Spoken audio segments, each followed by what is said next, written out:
आज हमारा टॉपिक था रिलेशनशिप के ऊपर। तो कितने लोग चाहते हैं कि इसके ऊपर बात हो? थोड़ा सा चलिए, सभी लोग चाहते हैं, सभी लोग समर्थन देते हैं। तो सबसे पहले मैं थोड़ी सी अपनी बातों को बता दूं। रिलेशनशिप एक ऐसा टॉपिक है जिसकी कहीं से हमें कोई ट्रेनिंग मिलती नहीं है, कहीं से कोई जानकारी मिलती नहीं है, और फिर भी हम लोग अच्छे ढंग से अपने रिलेशंस को निभाते हैं। यहाँ पे बहुत सारे ऐसे लोग मौजूद हैं इस अभी कॉल पे जिन्होंने मुझसे ज्यादा उम्र देखी है, मुझसे ज्यादा रिलेशनशिप को जिया है और निभाया है और बेहतर भी किया है, राइट। लेकिन कुछ बातों को मैं आज बताने की कोशिश करने वाला हूं। संभवतः वो सारी बातें आप लोग करते होंगे और इसी की वजह से आपकी लाइफ इतनी बेहतर है। फिर भी एक बार मैं उन चीजों को दोहराने वाला हूं जिन चीजों को शायद कोई एक आध पॉइंट मिसिंग रहा हो, तो वो भी आप लोग अपने लाइफ में ऐड कर सकते हैं। और इन सारी हैबिट्स को, बेसिकली ये सारी हैबिट की बातें हैं, तो जनरली कुछ छोटी छोटी चीजें। तो फर्स्ट ऑफ ऑल, मेरा नाम रंजीत है और मैं हूं पटना सिटी से।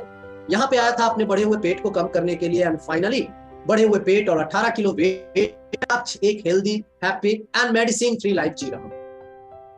इस कम्युनिटी में आने के बाद ना सिर्फ मुझे हेल्थ मिला, बल्कि मुझे समझ मिली, मुझे जानकारियां मिली, और आज मैं इस काबिल हो पाया कि आज ऐसे सेंसिटिव टॉपिक को मैं टच करने जा रहा हूं जो दुनिया का सबसे सेंसिटिव टॉपिक है, हस्बैंड वाइफ रिलेशनशिप, राइट। ये एक ऐसा रिलेशनशिप है जो सबसे लंबा चलने वाला रिलेशनशिप, सबसे लंबे समय तक हम इसके एक दूसरे के साथ होते हैं। तो अब मेरा आप लोगों से सवाल है, पहला सवाल, कि क्या ये, चूंकि ये बहुत ही गंभीर मुद्दा है, तो क्या इस बात को गंभीरता से बताई जाए, या जो मेरा अपना अंदाज है कि हंसते खेलते क्या बोलते हैं वो टॉपिक्स के थ्रू और एग्जांपल्स के थ्रू बताया जाए, ताकि आप समझ पाए कौन सा वाला, नंबर 1 वाला गंभीर होके, या नंबर 2 वाला हल्के फुल्के अंदाज से जो इधर जाए। Number two. Thank you so much, ज्यादा लोगों ने नंबर 2 ऑप्ट किया है, सो बहुत बहुत आभारी हूं आप लोगों का। सो चलिए अब हम लोग शुरू करते हैं एक ऐसी यात्रा जिससे हम सभी लोग वाकिफ हैं। और इस यात्रा में 2 यात्री होते हैं, एक है स्त्री और एक है पुरुष, राइट।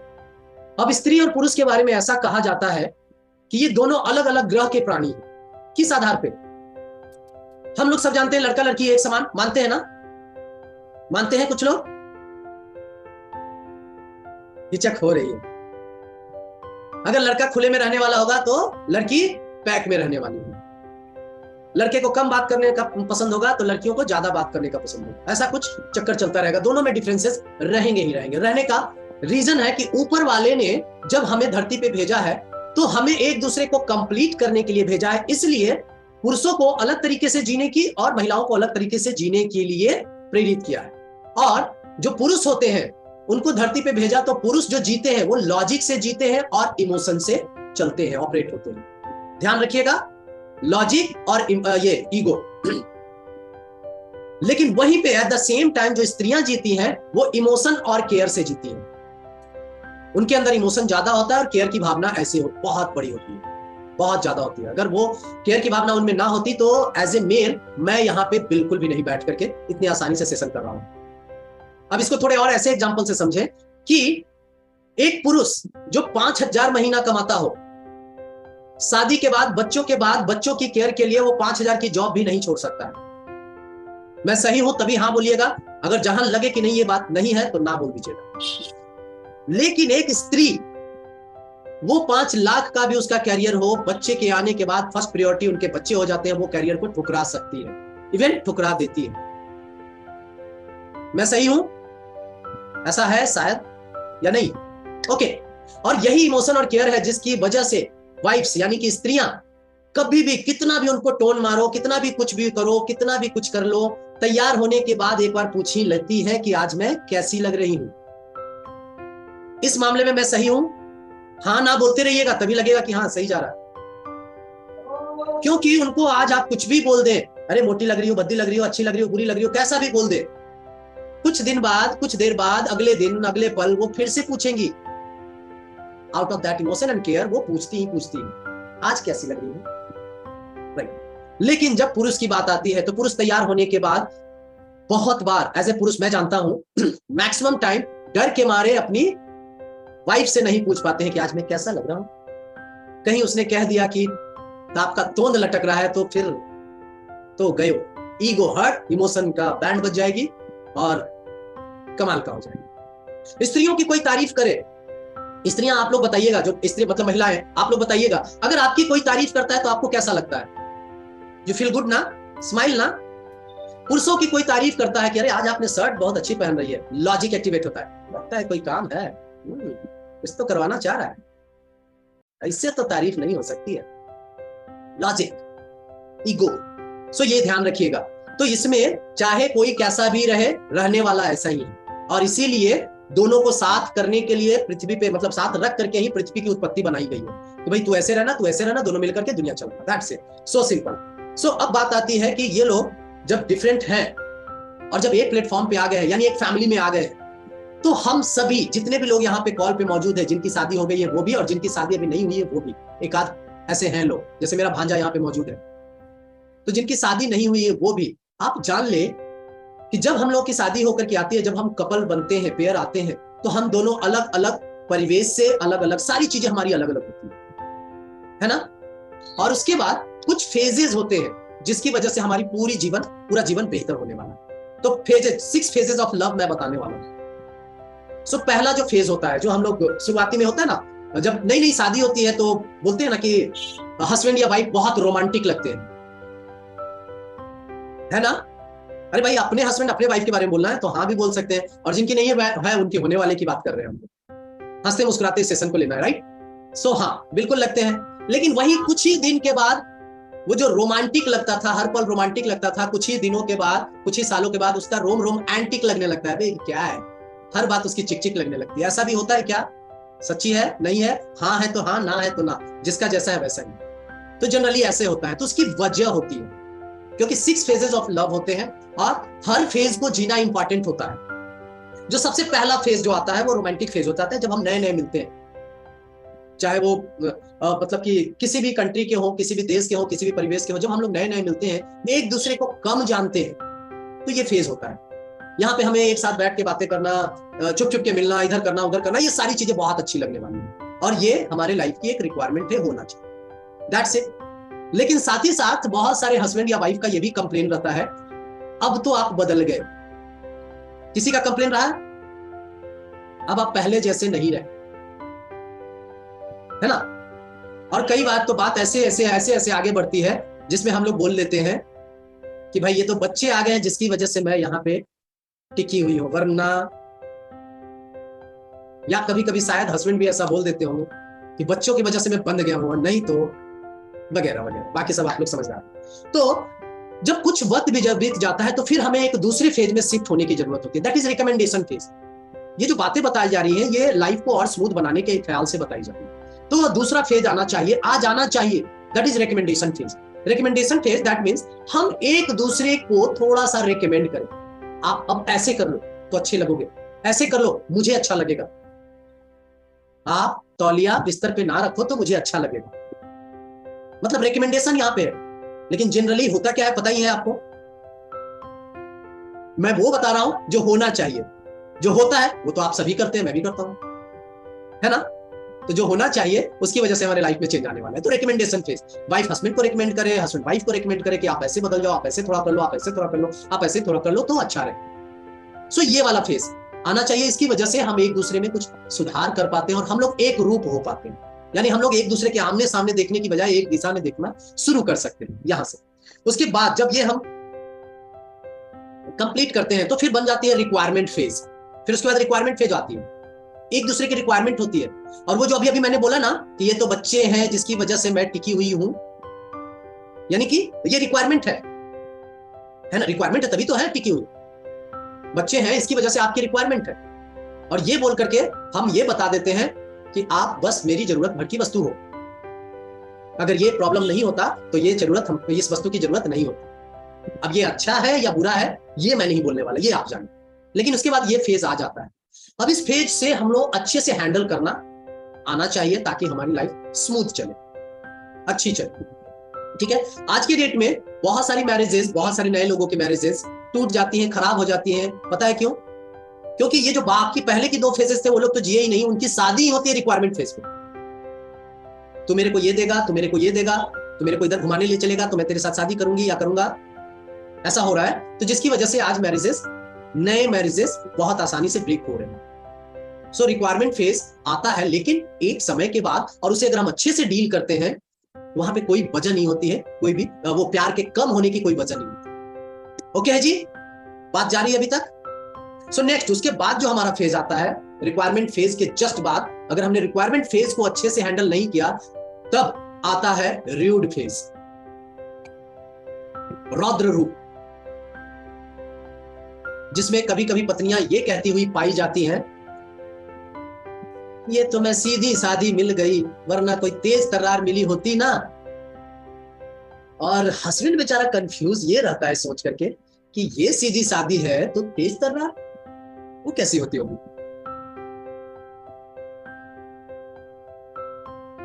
ये तो हो गई थोड़ी सी ये वाली बात, और यहाँ पे हम लोग र्यूड हो जाते हैं, मैं झुकूंगी नहीं, मैं झुकूंगा नहीं, एक पुष्पा बन जाते हैं हम लोग वहां पे, झुकेगा नहीं। ये र्यूड फेज आ जाता है किसी भी बात को लेकर, किसी भी चीज को लेकर। आज यही सब्जी बनेगी, हालांकि हस्बैंड के पास ऐसे भी बहुत बहुत मुश्किल वाला सिचुएशन हो जाता है, बहुत बड़ा मुश्किल सिचुएशन। अगर कोई वाइफ पूछ दे आज मैं क्या पहनूं, ढेर सारे ड्रेसेस को दिखा के अगर पूछ ले क्या पहनूं, तो ये बड़ी मुश्किल सिचुएशन हो जाती है। या फिर ये पूछ ले आज लंच में क्या बनाऊं, ये दोनों सिचुएशन है ना, एज ए हस्बैंड बहुत मुश्किल सिचुएशन होता है हमारे लिए, क्योंकि जैसे ही कुछ बोला जाता है तो उसका प्रत्युत्तर भी आता है। ऐसा किसी के साथ हुआ है कि नहीं हुआ? हमने पूछा तो है, एज ए वाइफ पूछा तो है कि आज मैं क्या पहनूं, और हस्बैंड ने बताया कि अच्छा ये वाला पहन ले, तो उसके बाद प्रत्युत्तर में जवाब आया ये तो उसी दिन पहने थे, ये तो ऐसा था, ये तो वैसा था, इसको पहन के मैंने वो ऐसा लगा था वैसा। अरे तो पूछा क्यों? सब्जी बनाई, कौन सी सब्जी बना लूं? आलू बैंगन बना लो। बैंगन बैंगन आप हमेशा करते रहते, बैंगन तो उसी दिन खाए थे, ऐसा था वैसा था वैसा था वैसा। अरे तो भैया पूछा क्यों? राइट। सो ये चीजें हैं तो इंपॉर्टेंट कि हमने ये र्यूड फेज में अपने आप को ले जाने से बचना। कभी ये फेज ऐसे तो कुछ समय के बाद आते हैं, समझिए कि हर फेज के लिए 5 साल का गैप दे सकते हैं, लेकिन कुछ लोग ऐसे होते हैं जो ये सारे फेजेस को जल्दी जल्दी ही निपटा करके अपना सारा चीज अस्त व्यस्त कर लेते हैं और बोलते हैं आपस में हमारी बनती नहीं। बहुत होता है ये सारी चीजें। सो चलिए, अब र्यूड फेज आ गया, आपने इस बात को देख लिया, तो इसके बाद का जो फेज है ना, वो रिपेयर और रिकवरी फेज। अब क्या आप लोग को पता है कि हम सारे इंसानों में कुछ कमियां होती हैं, महिलाओं को छोड़ के महिलाओं में कोई कमी नहीं होती, पुरुषों में कमियां होती है ढेर सारी। मानती है ना सविता जी की पुरुषों में कमियां होती हैं? अच्छा, सब में होती है। चलिए मैं थोड़ा सविता जी की बात बोल रहा हूं, आप लोग टेंशन मत लीजिएगा। सविता जी बोली हर इसी में कुछ ना कुछ कमियां होती है, और जब कमियां होती है तो क्या उसे इंप्रूव किया जा सकता है? हाँ, किया जा सकता है। इंपॉर्टेंट क्यों है, कमियां क्यों है मैं बता दूं, हस्बैंड के बारे में मैं बता दूं, पुरुष के बारे में मैं बता दूं। पुरुष के दिमाग में अलग अलग चैम्बर्स होते हैं अलग अलग काम के लिए, ध्यान रखिएगा, समझिएगा। अलग अलग चैम्बर्स होते हैं काम करने के लिए। वो अगर ऑफिस जाता है, अलग अलग बॉक्स होता है, वो ऑफिस जाता है तो उसका ऑफिस का बॉक्स खुला, घर का बॉक्स बंद, बच्चों का बॉक्स बंद, दोस्तों का बॉक्स बंद, सब बॉक्स बंद। इसीलिए वो उनको कुछ याद नहीं रहता है। और फिर वाइफ फोन करती है कि अरे आपको बोला था साथ में ये लाने के लिए, तो बोलते अच्छा रखो बाद में देखेंगे। या फिर उन्हें बर्थडे या एनिवर्सरीज याद नहीं रहती है। और महिलाओं के साथ में केस ऐसा है कि इनका दिमाग चैम्बर्स बॉक्स में नहीं बटा हुआ है, इनका दिमाग एक जैसा है, इसीलिए ये मल्टीटास्कर होती है, एक साथ बहुत सारे लोगों को मैनेज कर पाती हैं, एक साथ बहुत सारे लोगों को ये कर पाती है। ये दोनों का अपना अपना प्रकृति है। अगर हस्बैंड की प्रकृति वाइफ में आ जाए, उसका चैम्बर भी बॉक्स वाला चल गया, ये समझिए कि अगर हस्बैंड बाजार गई है और उसने वो वाला बॉक्स जिसमें हस्बैंड रहते हैं बंद कर लिया, तो फिर सारे हस्बैंड गए काम से। बच्चों का बॉक्स बंद हो गया तो नहीं हो सकता। सो हस्बैंड भूलते हैं क्योंकि बॉक्स बाय बॉक्स है, लेकिन वाइफ भूलती नहीं है। कैसे? वो भी एक चीज समझ ले, वाइफ का दिल, वाइफ का यानी कि औरत का दिल बहुत बड़ा होता है, पता है आप लोग को? मानते हैं? वो माफ कर देती है, किसी को भी माफ कर देती है। हस्बैंड से कोई गलती हुई उसको माफ कर देती है। क्या ये सही है? आप मानेंगे हाँ ना? जो आपको सही लगे उसी में हाँ बोलिएगा। लेकिन एक अच्छी बात और भी है, भूलती नहीं है। कभी कभी तो हस्बैंड बेचारा कंफ्यूज है, आज से 10 साल पहले जो गलती हस्बैंड ने करी थी डेट टाइम के साथ, वो उनको गिनाती है, उनको बताती है, और हस्बैंड बेचारा कंफ्यूज, इतना याद रखती है तो आईएएस क्यों नहीं बन गई? इंपॉर्टेंट, दोनों की प्रकृति अलग अलग। सो इसमें हम लोग क्या कर सकते हैं, रिकवर एंड रिपेयरिंग मोड में जा सकते हैं।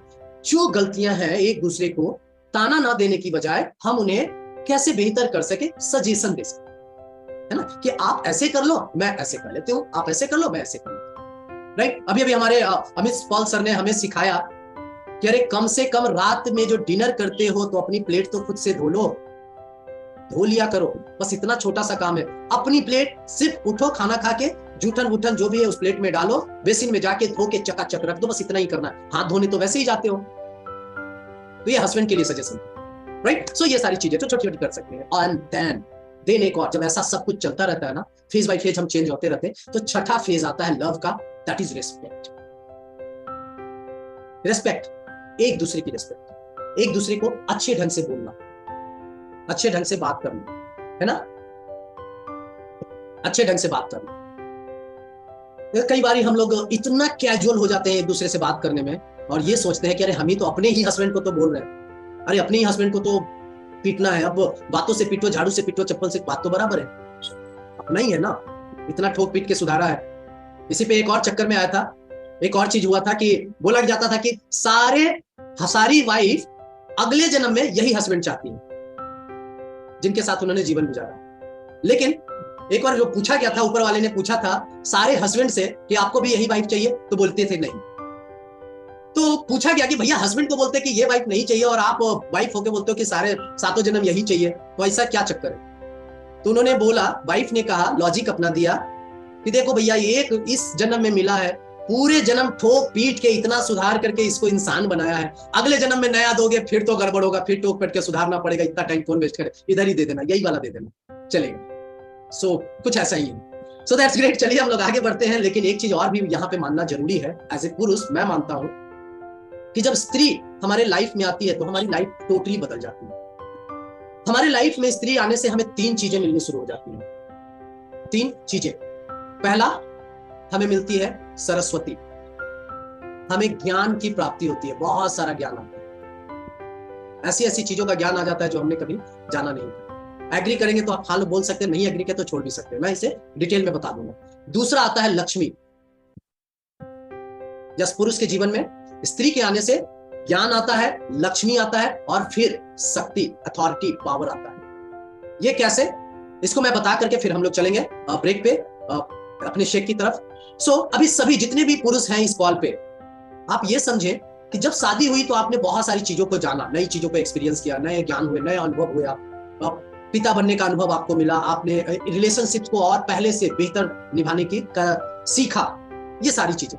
उसके बाद रही बात लक्ष्मी की, तो जितने भी पुरुष हैं अगर आप बोल सकते हैं तो जरूर बोल लीजिएगा, आपको याद होगा तो, कि शादी के 5 साल पहले जितना आप धन कमा रहे थे, शादी के 5 साल बाद क्या था? बढ़ा था? यस।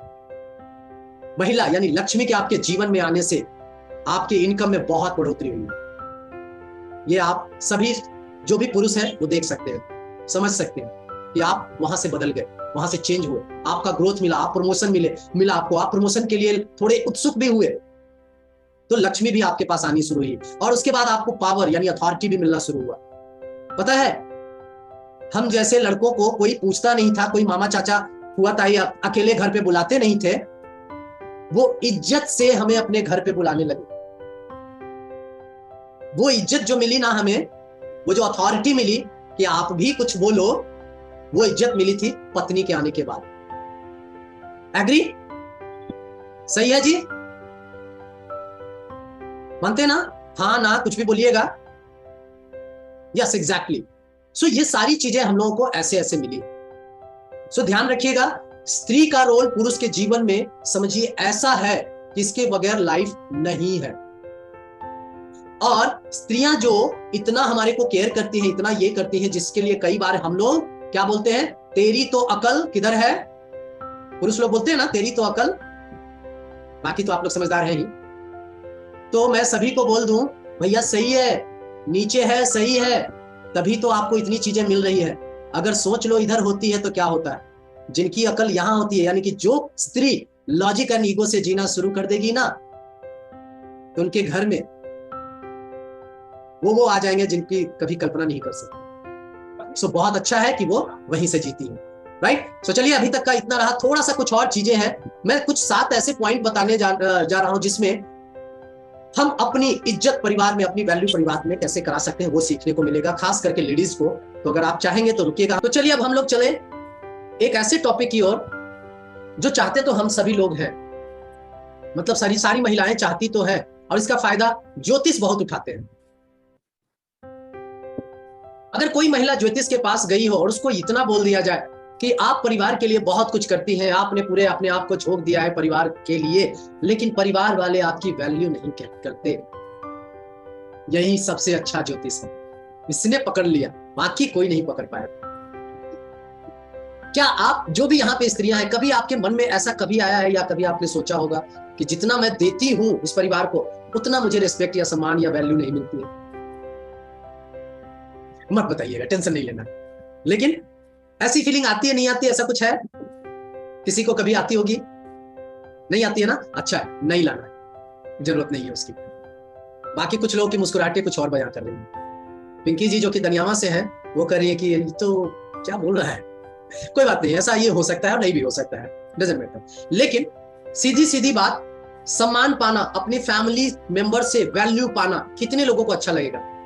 पुरुषों को तो अच्छा लगता ही है क्योंकि वो लॉजिक और ईगो से जीते हैं, लेकिन स्त्रियों में, महिलाओं में कितने लोगों को अच्छा लगेगा कि परिवार के हर एक सदस्य उनकी वैल्यू करे, चाहे हस्बैंड हो, सास हो, बच्चे हो, ससुर हो, जो भी हो, है ना?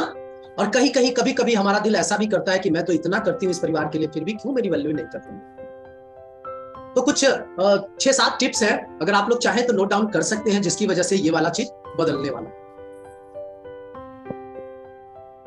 एक चीज बताएं, आप में से कितने लोग तैयार होने के बाद अपनी तारीफ करते हैं?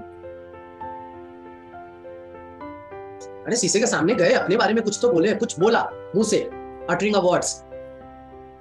हाँ जी, सुप्रिया जी बोल रही है कि हाँ मैं करती हूँ, दैट्स ग्रेट, बहुत बढ़िया।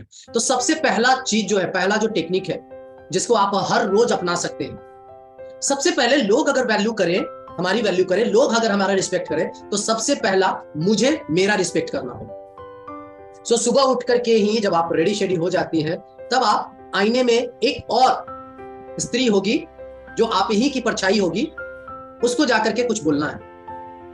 You are the best, I love you. है पॉसिबल? अरे खुद को ही तो बोलना है, किसी और को थोड़ी ना बोलना है ना? You are the best, I love you, I respect you a lot. आप इसे हिंदी में भी बोल सकते हैं। अरे यार, मतलब अपना नाम, मेरा नाम रंजीत है, मैं बताता हूं ना, वैसे ही किसी एक पर्सन का नाम, जैसे मैं अपने ही बारे में बोलूं, रंजीत आईने के सामने खड़ा हुआ तैयार गई, Ranjit you are the best, I love you Ranjit, I respect you a lot. मतलब तुम बहुत बेहतरीन इंसान हो।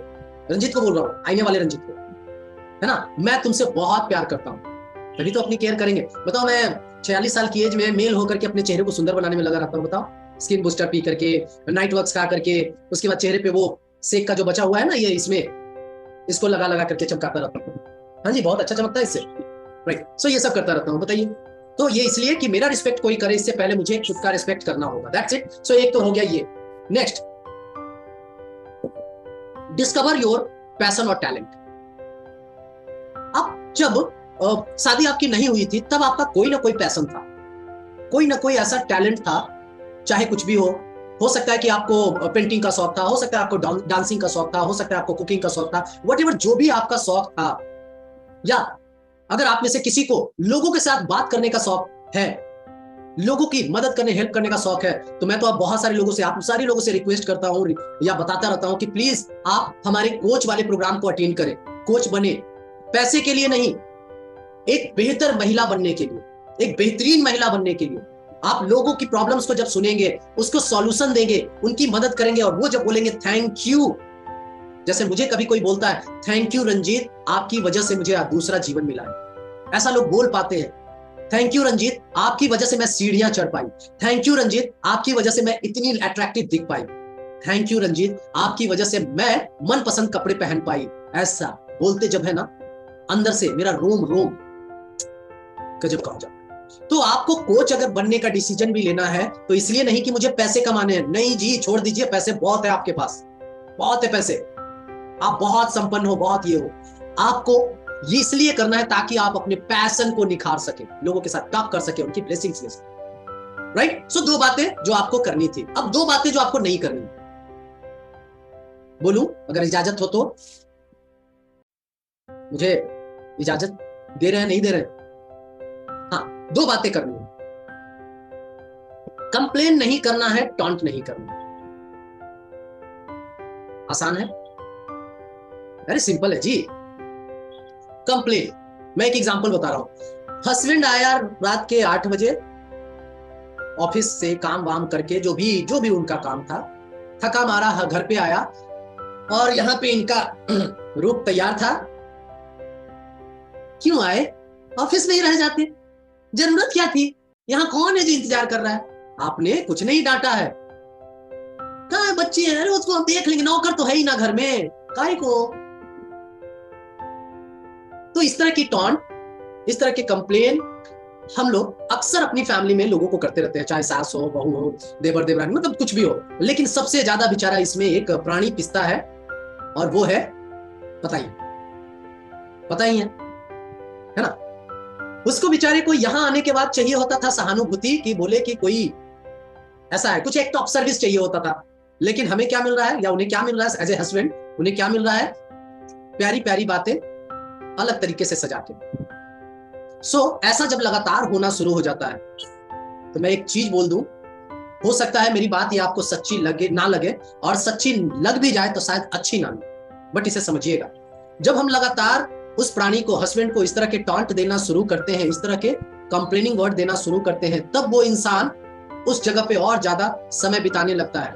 वो घर पे कम समय देना चाहता है, वहां पे कम समय देना चाहता है, और वो या तो व्यसन या फिर फैशन के चक्कर में चला जाता है।